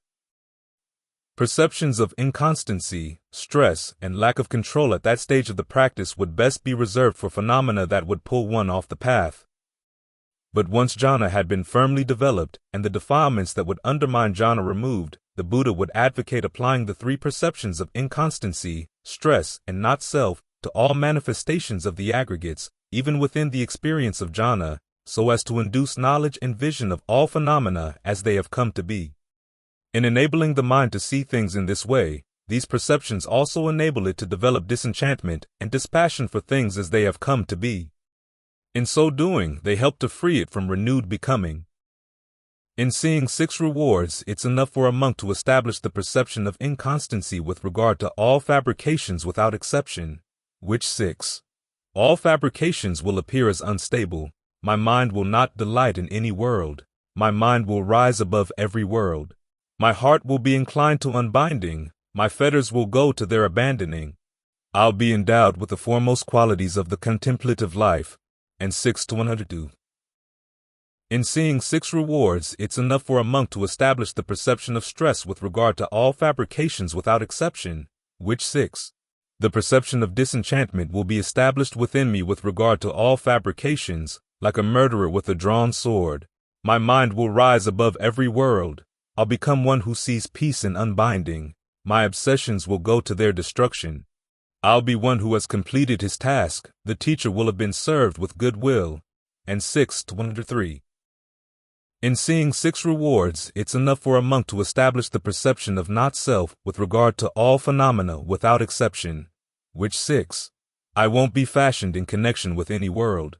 My eye-making will be stopped. My mind-making will be stopped. I'll be endowed with uncommon knowledge. I'll become one who rightly sees cause, along with causally originated phenomena, and 6 to 104. Of these 3 perceptions, the perception of inconstancy provides the preliminary attack on the clinging that waters becoming. To focus on the inconstancy of the ground and nutriment of becoming underscores the fact that the ground is constantly shifting underfoot. A phrase frequently repeated in the discourses calls attention to how quickly this can happen. By whatever means they construe it, it becomes otherwise from that, MN 111, Ood 310. In other words, whatever the condition of the ground when one begins using it to construe a becoming, it has already changed by the time the becoming has taken shape. Thus, the ground of becoming is so unstable that any state of becoming has to be continually shored up if it's going to last for any time at all. This means that even the most pleasant becoming is inherently stressful. The perception of stress focuses on this point and raises the question as to whether the continual maintenance of becoming is worth all the effort involved. This prepares the mind for the possibility that it might be better off not identifying with becoming or with the craving and clinging that allow it to grow. In considering this possibility, the mind is ready for the perception of not self, which clearly attacks any self-doctrine clinging. However, this perception can also be used to counteract clinging to habits and practices and to views in general, even to the skillful habits of right speech and right action, to the skillful practices of right mindfulness and right concentration, and to the skillful views of right view. This expanded application of the not-self perception is necessary to avoid the pitfall that we noted in Chapter 5. There we saw that if the perception of not-self is applied without attention to what it is creating in the present, it does not totally loosen clinging to all habits, practices, or views acting in the present. It simply leads to a formless state of becoming. However, the discourses show how the perception of not-self can also be used to focus on present action, leading to non-fashioning in the present, and in this way becoming a tool for true unbinding. As in 6-104 points out, one of the rewards of the perception of not-self is that I won't be fashioned in connection with any world. The discourses use the theme of non-fashioning, atamayata, as an important element in their description of how clinging to habits and practices and to views is overcome. The drawback of even the best habits is that conceit can form around them and become an object of clinging. The cure for this tendency is not to drop the good habits, but to stop making them a part of one's self-definition. Now, where do skillful habits cease without trace? There is the case where a monk is virtuous but not fashioned a virtue. He discerns, as it has come to be, the awareness release and discernment release where these skillful habits cease without trace. MN 78. The discourses discuss how this can be done in the context of the practice of jhana. As we noted in Chapter 5, it is possible for a person bent on non-becoming to delight in equanimity and thus to continue clinging to a state of becoming. To remedy this possibility, the discourses recommend viewing equanimity as a fabricated phenomenon. This helps draw the mind's attention to the fact that equanimity relies on intention, and is thus a potential ground for becoming, something that should be viewed as it has come to be. This allows one to disidentify with it and stop fashioning a self around it. There is equanimity coming from multiplicity, dependent on multiplicity, and there is equanimity coming from singleness, dependent on singleness. And what is equanimity coming from multiplicity, dependent on multiplicity? There is equanimity with regard to forms, equanimity with regard to sounds, smells, tastes, tactile sensations, and ideas. This word appears in one of the recensions. This is equanimity coming from multiplicity, dependent on multiplicity. And what is equanimity coming from singleness, dependent on singleness? There is equanimity dependent on the dimension of the infinitude of space, equanimity dependent on the dimension of the infinitude of consciousness, the dimension of nothingness, the dimension of neither perception nor non-perception. This is equanimity coming from singleness, dependent on singleness. By depending and relying on equanimity coming from singleness, dependent on singleness, abandon and transcend equanimity coming from multiplicity, dependent on multiplicity. Such is its abandoning, such its transcending. By depending and relying on non-fashioning, abandon and transcend the equanimity coming from singleness, dependent on singleness. Such is its abandoning, such its transcending. MN 137. A person of no integrity enters and remains in the first jhana. He notices, I have gained the attainment of the first jhana, but these other monks have not gained the attainment of the first jhana. He exalts himself for the attainment of the first jhana and disparages others. This is the quality of a person of no integrity. A person of integrity notices, the Blessed One has spoken of non-fashioning even with regard to the attainment of the first jhana, for by whatever means they construe it, it becomes otherwise from that. So, making non-fashioning his focal point, he neither exalts himself for the attainment of the first jhana, nor disparages others. This is the quality of a person of integrity. Similarly with the other levels of jhana up through the dimension of nothingness. A person of no integrity enters and remains in the dimension of neither perception nor non-perception. He notices, I have gained the attainment of the dimension of neither perception nor non-perception, but these other monks have not gained the attainment of the dimension of neither perception nor non-perception. He exalts himself for the attainment of the dimension of neither perception nor non-perception and disparages others. This is the quality of a person of no integrity.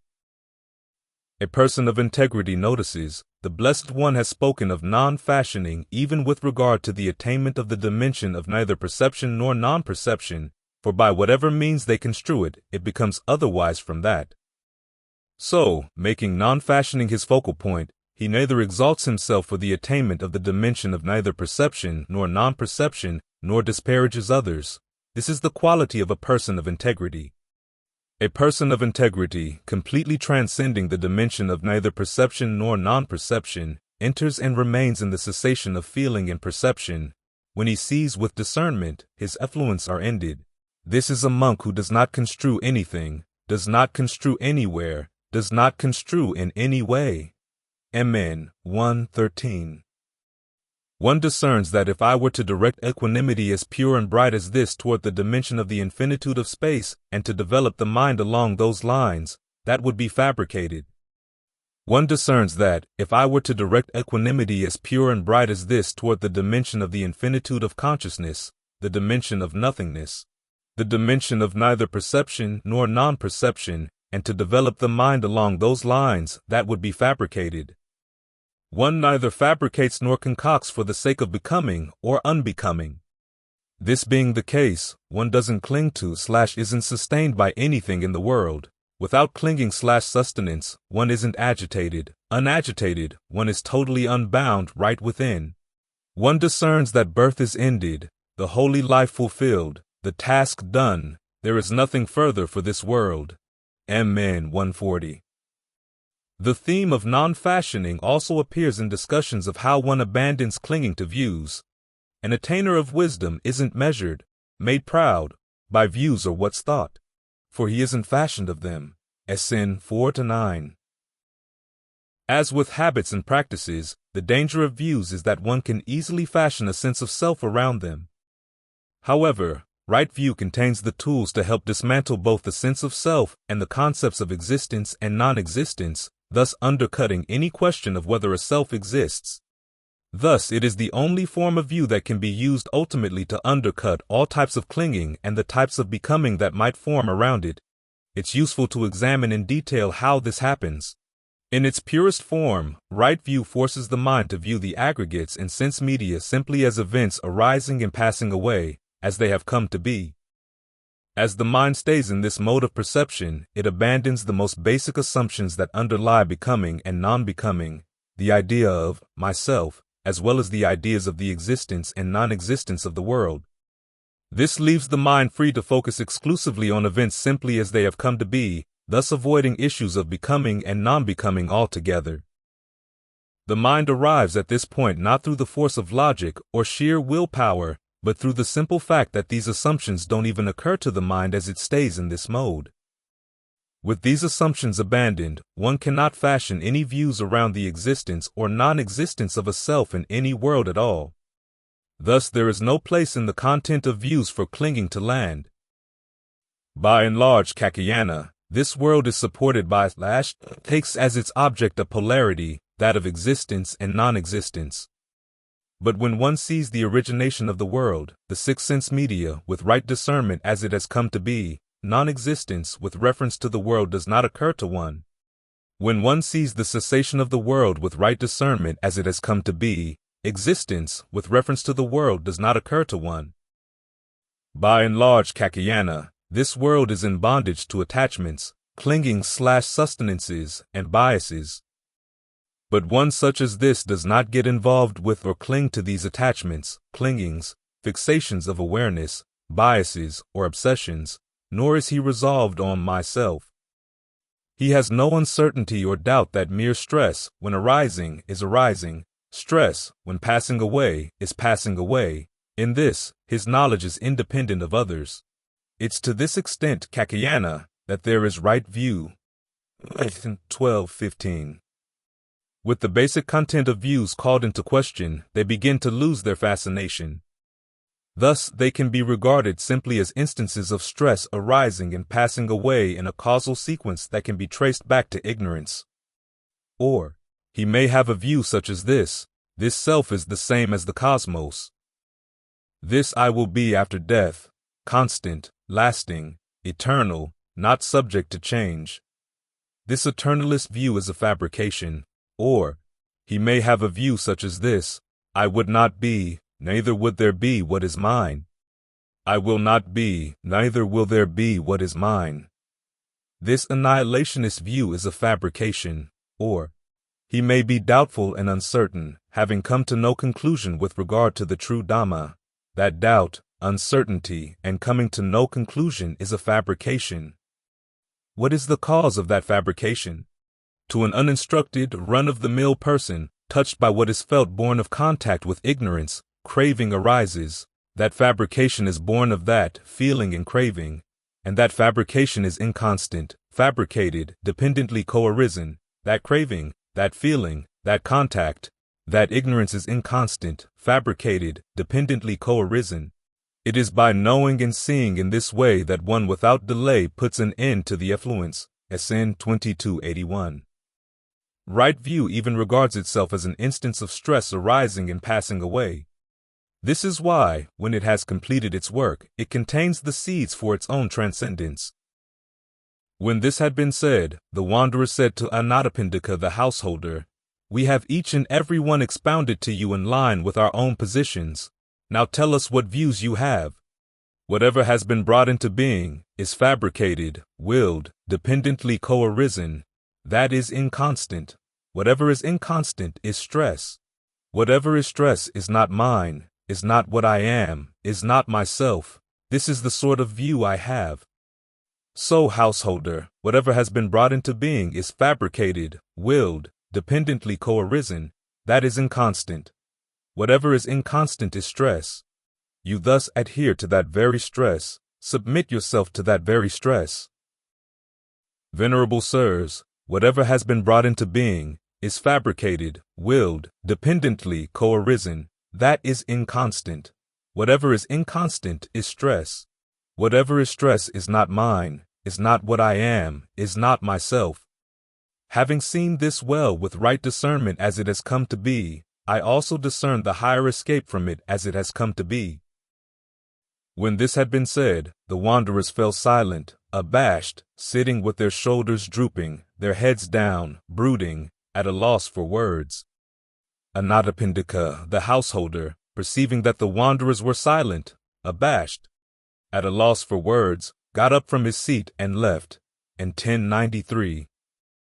Thus the perception of not-self, and undercutting any sense of self that might be exalted or weighed down by a view or practice, helps to undercut any and all forms of clinging. In fact, it is so useful that it can even undercut a sense of clinging to the deathless. Now, some passages in the discourses, such as SN 2259 and N 1060, apply the perception of not-self only to fabricated phenomena. However, other passages extend its range further than that. When you see with discernment, all fabrications are inconstant, all fabrications are stressful, all phenomena are not self, you grow disenchanted with stress. This is the path to purity. DHP 277 to 279. Whether or not there is the arising of Tathagatas, this property stands, this steadfastness of the Dhamma, this orderliness of the Dhamma. All phenomena are not self. The Tathagata directly awakens to that, breaks through to that. Directly awakening and breaking through to that, he declares it, teaches it, describes it, sets it forth.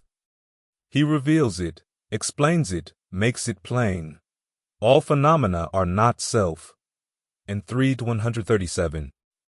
Phenomena, Dhamma, here covers unfabricated as well as fabricated experiences, but there is considerable controversy over how the statement, all phenomena are not self, should be handled. Some interpreters would like to convert it into a general statement about the nature of reality. Because the fabricated and unfabricated cover all possible realities, this would lead to the conclusion that there is no self. To say this, however, is to create a self-doctrine which could provide ground for clinging. More in line with the Buddha's overall strategy advanced in ITI 49 would be to look for the point in the practice where the statement, all phenomena are not self, could be applied in a beneficial and timely way to see things as they have come to be, to eradicate clinging, and thus put an end to renewed becoming. The first step in this line of inquiry is to note that the discourses are not consistent on the point of whether unbinding counts as a phenomenon. ITI 90, among others, states clearly that it is. SN 5-6, on the other hand, describes the attainment of the goal as the transcending of all phenomena.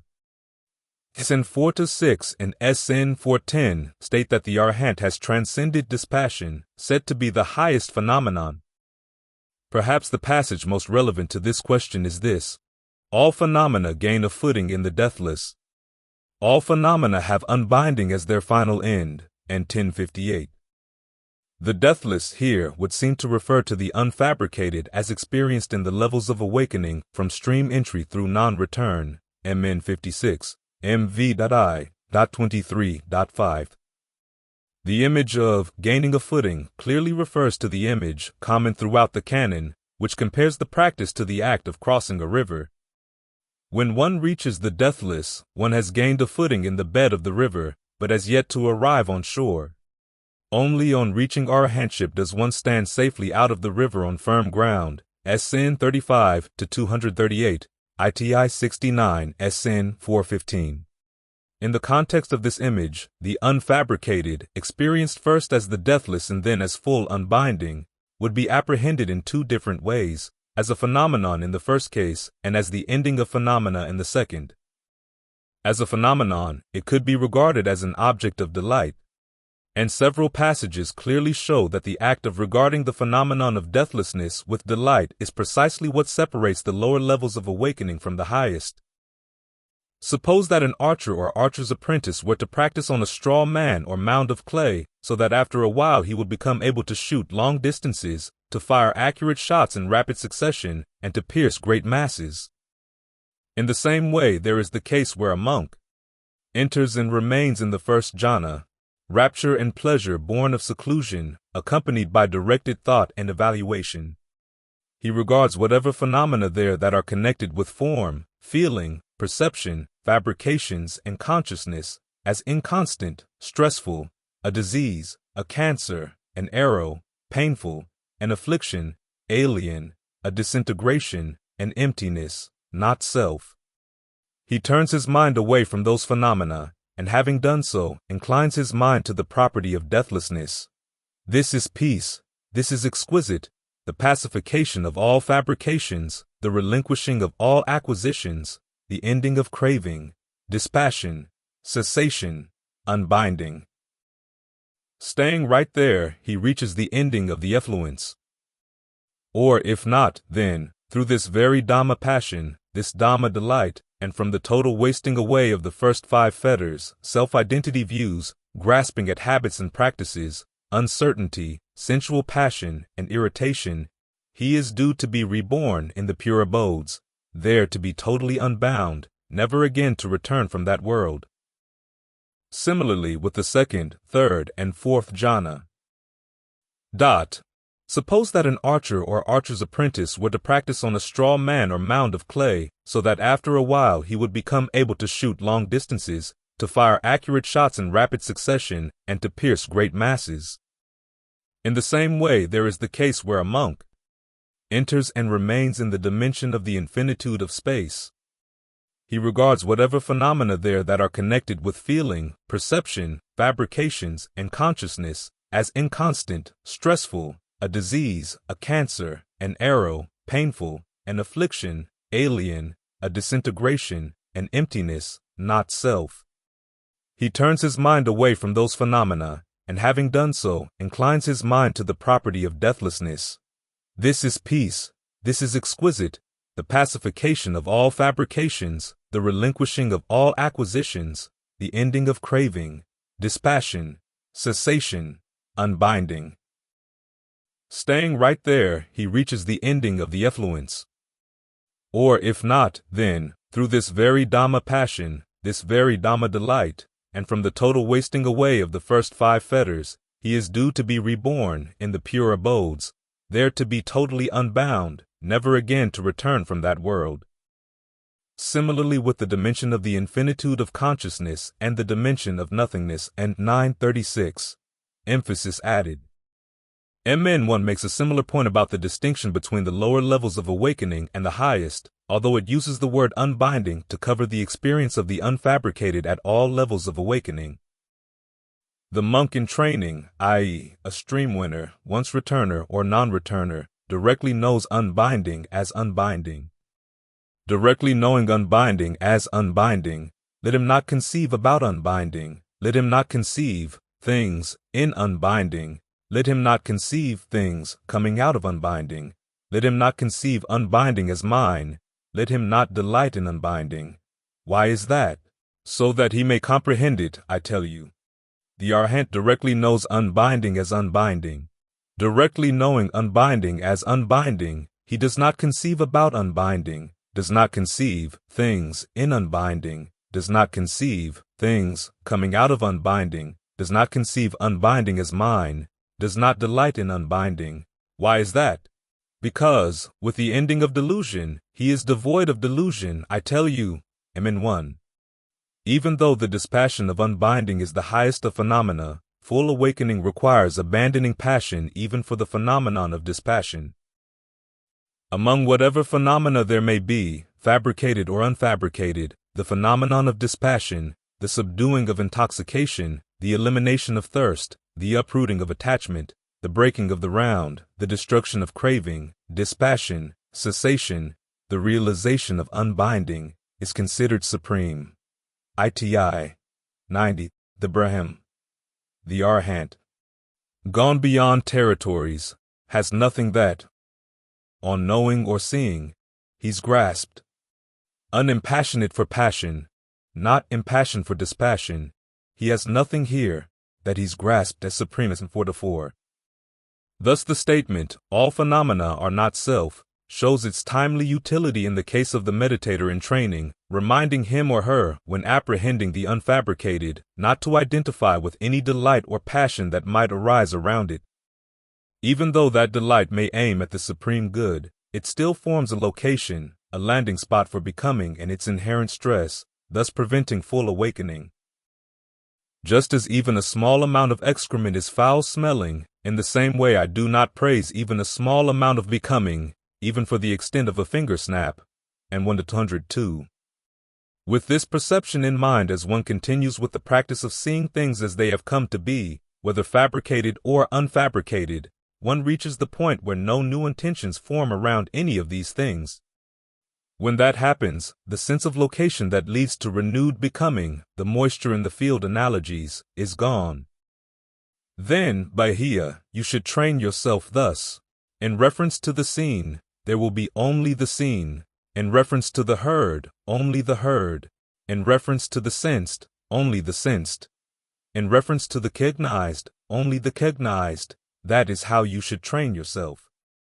When for you there will be only the seen in reference to the seen, only the heard in reference to the heard, only the sensed in reference to the sensed, only the cognized in reference to the cognized, then, Bahia, there is no you in connection with that. When there is no you in connection with that, there is no you there. When there is no you there, you are neither here nor yonder nor between the two. This, just this, is the end of stress, Ood 110. Not only is there no you there is no there. One who is dependent has wavering. One who is independent, no wavering. There being no wavering, there is calm. There being calm, there is no desire. There being no desire, there is no coming or going. There being no coming or going, there is no passing away or arising. There being no passing away or arising, there is neither a here nor a there nor a between the two. This, just this, is the end of stress. Ood 8-4. With no here or there or between the two, no activity of coming or going or staying can occur, for these activities require a sense of place. This fact explains the Buddha's famous paradox about the last stage of the practice. Then a certain devata, in the far extreme of the night, her extreme radiance lighting up the entirety of Jedda's grove, went to the Blessed One. On arrival, having bowed down to him, she stood to one side. As she was standing there, she said to him, "Tell me, dear sir, how you crossed over the flood." "I crossed over the flood without pushing forward, without staying in place." "But how, dear sir, did you cross over the flood without pushing forward, without staying in place?" "When I pushed forward, I was whirled about. When I stayed in place, I sank. And so I crossed over the flood without pushing forward, without staying in place." The Devata. At long last I see a Brahm, totally unbound, who, without pushing forward, without staying in place, has crossed over the entanglements of the world. Sin 1-1. With all entanglements transcended and the end of stress fully realized, the tasks surrounding the Four Noble Truths are complete. And as the Buddha stated in summarizing his first discourse, that is how the knowledge and vision of things as they have come to be yields full awakening. Vision arose, insight arose, discernment arose, knowledge arose, illumination arose within me with regard to things never heard before. This is the noble truth of stress. This noble truth of stress is to be comprehended. This noble truth of stress has been comprehended. Vision arose, insight arose, discernment arose, knowledge arose, illumination arose within me with regard to things never heard before. This is the noble truth of the origination of stress. This noble truth of the origination of stress is to be abandoned. This noble truth of the origination of stress has been abandoned. Vision arose, insight arose, discernment arose, knowledge arose, illumination arose within me with regard to things never heard before. This is the noble truth of the cessation of stress. This noble truth of the cessation of stress is to be directly realized. This noble truth of the cessation of stress has been directly realized. Vision arose, insight arose, discernment arose, knowledge arose, illumination arose within me with regard to things never heard before. This is the noble truth of the way of practice leading to the cessation of stress. This noble truth of the way of practice leading to the cessation of stress is to be developed. This noble truth of the way of practice leading to the cessation of stress has been developed. And monks, as long as this, my 3-round, 12 permutation knowledge and vision concerning these 4 noble truths as they have come to be, was not pure, I did not claim to have directly awakened to the right self-awakening unexcelled in the cosmos with its devas, maras, and brahmas, with its contemplatives and priests, its royalty and common folk. But as soon as this, my 3-round, 12 permutation knowledge and vision concerning these 4 noble truths as they have come to be, was truly pure, then I did claim to have directly awakened to the right self-awakening unexcelled in the cosmos with its devas, maras, and brahmas, with its contemplatives and priests, its royalty and common folk. Knowledge and vision arose in me. Unprovoked is my release. This is the last birth. There is now no renewed becoming a sin. 56:11. In the words of ITI 49, this is how those with vision see.